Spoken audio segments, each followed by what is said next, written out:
श्री सरस्वती नमः, श्री कृष्णाय नमः। देखिए, आज हम जितिया व्रत, जीवित पुत्री का व्रत पर चर्चा करेंगे। यह व्रत प्रदोष व्यापिनी आश्विन कृष्ण पक्ष की अष्टमी को किया जाता है। इस पर विस्तार से चर्चा करेंगे। मैं श्री भादो माता पंचांगकर्ता ज्योतिषाचार्य पंडित भागीरथ जोशी, लग्न सारणी समुच्चय, विश्व सायन लग्न सारणी, विश्व दिनमान सारणी, विशोपकानयनम आदि पुस्तकों का लेखक। ये हैं श्री भादो माता पंचांग। संवत 2083 का श्री भादो माता पंचांग बाजार में आ चुका है। आप चाहें तो मेरे से सीधा मंगा सकते हैं, और आप चाहें तो उज्जैन, नागदा, इंदौर में नहीं भेजा अभी, रतलाम, इधर आपका जावरा, उधर आपका कोटा, इस क्षेत्र में सभी तरफ पहुंच चुका है। अभी आप शुभ मुहूर्त देखना चाहते हैं, लग्न देखना चाहते हैं तो आपके बहुत काम का है, शीघ्र मंगवा लें। तो संवत 2082 शक 1947 आश्विन कृष्ण पक्ष अष्टमी रविवार को मिल रही है, और ये 51 घटी है, अर्थात पूरा दिन है, और रात को भी 3:07 तक हैं। 14 सितंबर 2025। तो देखिए, जो सूर्य सिद्धांत से या ग्रह लाघव से पंचांग निकलते हैं, उनमें 14 तारीख रविवार को उदय व्यापिनी सप्तमी है, और उसके बाद अष्टमी आ जाती हैं, और प्रदोष काल में अष्टमी ही रहती हैं। इसलिए सूर्य सिद्धांत से हो, ग्रह लाघव से हो या दृश्य पद्धति से हो, जीवित पुत्री का जितिया व्रत अष्टमी रविवार 14 सितंबर 2025 को ही किया जाएगा। देखिए, इसका विधान क्या है। इस दिन प्रातः महिला स्नान करे, स्नान करने के बाद में वासुदेव भगवान का पूजन करे, और शालिवाहन के पुत्र जिमुत केतु का भी पूजन करे। इसके बाद घी और खीर की आहुति हवन में लगावे।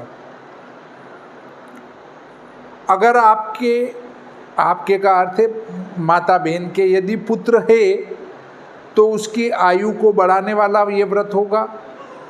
और यदि आप के कन्या है और पुत्र की कामना है, तो एक समय जो भोजन किया जाता है उसमें आप केला, अमरूद, सीताफल और खरबूजे का आहार लें। और यदि आपके पुत्र है और कन्या की इच्छा है तो आपको नारंगी, अनार या जामुन का आहार लेना चाहिए। आप यदि व्रत में एक समय जो आहार लिया जाता है उसमें अगर केला, अमरूद, सीताफल या खरबूजे का आहार लिया तो आपको पुत्र की प्राप्ति होगी।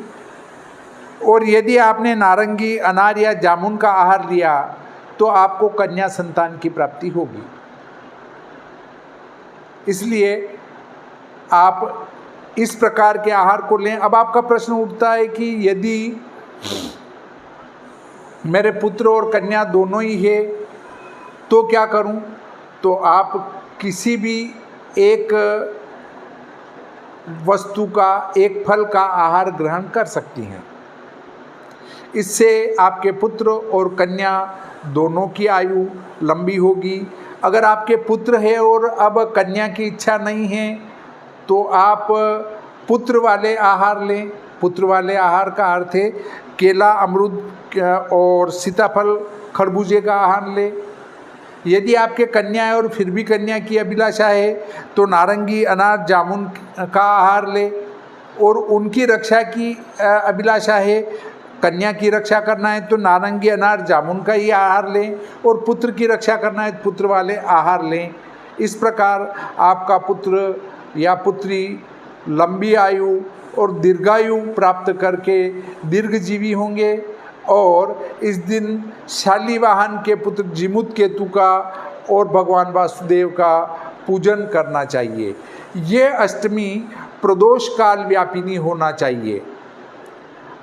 अगर दोनों दिन प्रदोष में हो तो दूसरी लेना, दोनों दिन प्रदोष में न हो तो दूसरी लेना, और दूसरे दिन ही प्रदोष व्यापिनी हो तो इसको दूसरी ग्रहण करना चाहिए। प्रदोष काल क्या है?